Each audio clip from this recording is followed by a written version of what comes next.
not omnipotent? Is he able, but not willing? Then he is malevolent. Is he both able and willing? Then whence cometh evil? Is he neither able nor willing? Then why call him God? Epicurus.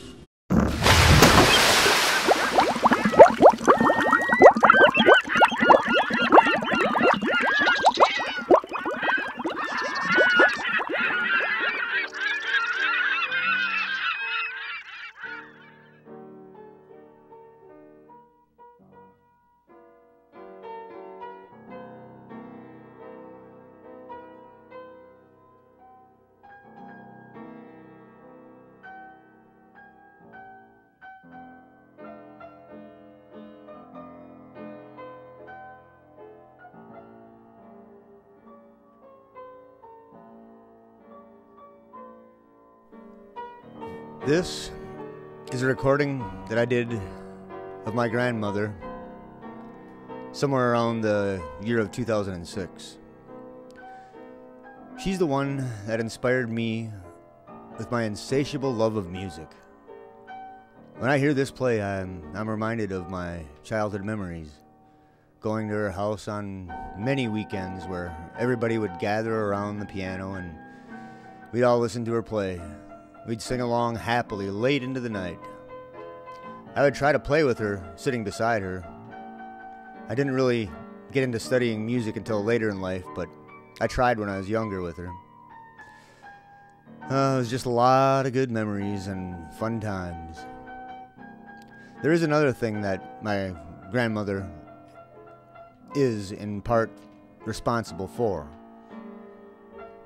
She helped me to not believe in any gods because she was an atheist. Her mother was an atheist. Her grandmother was an atheist. And her daughter, my mother, is also an atheist. That would make me a fifth-generation atheist on the maternal side of my family. Now, my dad was a very skeptical man. He grew up with a very Catholic, indoctrinated mother. I'll talk about him in a future video, but right now I'm going to address the maternal side of my family.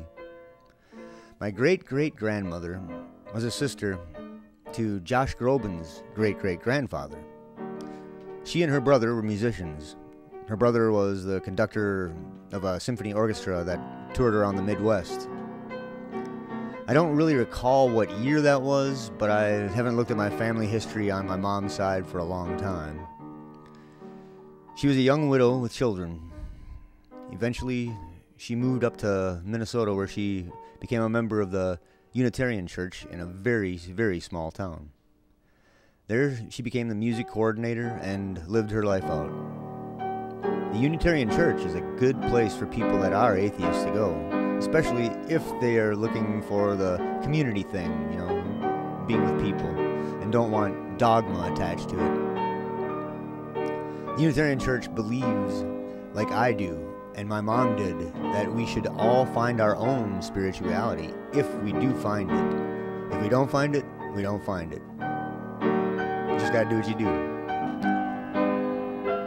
Now, my great-grandmother was an atheist also. I knew very little. I knew her when I was very little, and I don't remember too much about her. But I was talking to my grandma's older sister just last summer, and she told me a story about how, when she was a girl, she talked about the fine-tuning of the universe.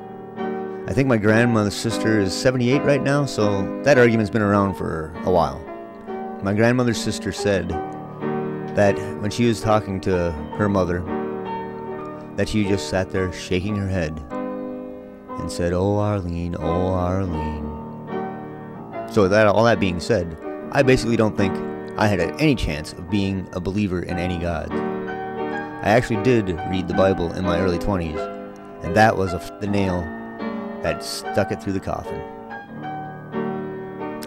I was raised to make up my own mind, to make up my own choice on whatever I believe.